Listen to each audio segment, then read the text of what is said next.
Hi everyone, this is Chappy Peter. How would you like to come for a drive to Bedourie? We're going about 200 kilometres south of Booyah in central western Queensland here in Australia. It's a small beef cattle town called Bedourie in the southwest corner of the state. Bedourie's primary school has its graduation dinner and we've been invited to attend. At the end of their primary years of school, students go away to boarding school, leaving their families, the outback cattle station lifestyle and their horses. And they go to the city for their secondary education. Places like Charters Towers, Toowoomba, Warwick, Townsville, to name a few. Thanks for coming along. Always good to have a chat, and you're keeping me awake, which is great. I only went to sleep once on this stretch of road while towing the caravan, but God was good. No trees to run into. Once off the road, you wake up and set a course to rejoin the road somewhere. Simple, really. So Bedourie is described as a quaint little town perched on a sand dune and surrounded by Eyre Creek. If I remember, I'll show you a picture of Eyre Creek. Anyway, Christmas will be here soon, and we all know what that means and what happens then.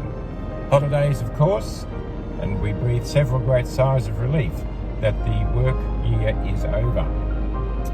Some folks eat and drink too much and spend too much, and others travel. Now, the real story of Christmas is found in the Bible, and it involved travel too, and still involves travel today. Stay with me as we watch the scenery together and we'll chat. As so many folks know, Christmas is about God implementing his rescue plan and restoring wayward, rebellious humanity, that's us, to that original relationship that existed between Adam and Eve and God, as we read in Genesis in the Bible. We read that God became human and dwelt among us. We sing about it. Emmanuel, God with us. Going back to the travel, an angel travelled from heaven to appear to Mary, a young teenager, a virgin, to tell her she was going to be a mum and that the baby would be conceived supernaturally. What a surprise, even a shock. But God chose the mother of Jesus well and the earthly parent and company for Mary, a man called Joseph. All this was foretold by prophets such as Isaiah hundreds of years earlier, and you can Google that. Anyway, in those days of Roman rule, Emperor Caesar Augustus, and we read about that in Luke chapter 2, he ordered a census and everyone had to return to his or her hometown to be counted, to register. No computers then, couldn't do it online. Isn't it easy these days? So the 9-month-old pregnant Mother Mary went with Joseph some 90 miles, or 145 kilometres to Bethlehem, described as a long, cold ride with Mary on that donkey. A comforting fact was that God not only foretold what would happen, but in a real and physical sense, was with them in the form of the unborn baby, Jesus. How exciting. How startling. How amazing was that? You could be sure that that baby was untouchable. Despite King Herod's plotting, there's always a rogue, isn't there, or a bad guy in a drama. God has always been with his people through their travels, but this was something new indeed. Nothing would happen to this precious child. Imagine that trip. A pregnant youngster on a donkey for about a week's journey. Footpaths, rough conditions. Imagine a modern Mary saying, "Joseph, get over here. This is madness. Can you at least phone for an Uber? Or at least get some Uber Eats?" Moving on. This was only the start for Jesus and his earthly travels.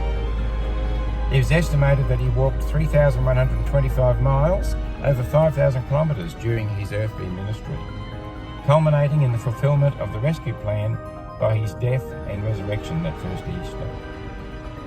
And you know, talking about that first Easter, Jesus was forced to travel with his cross some 600 metres, some 2,000 feet, estimated by others at 0.8 kilometres, taking Jesus anywhere between 1 to 3 hours, staggering under the weight of the cross, and as a result of the horrendous treatment he had received.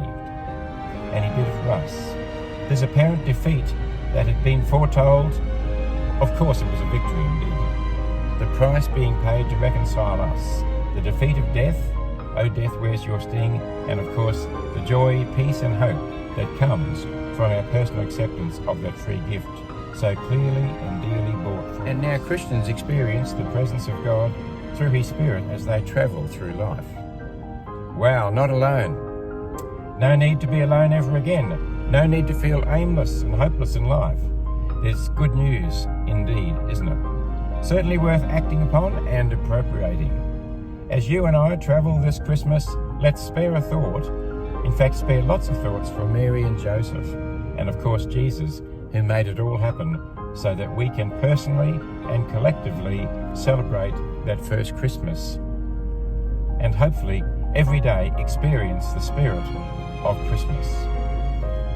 God's love and divine protection, His provision, His acceptance of wayward folks like us, and His promise to be with us on our travels, culminating in that heavenly destination.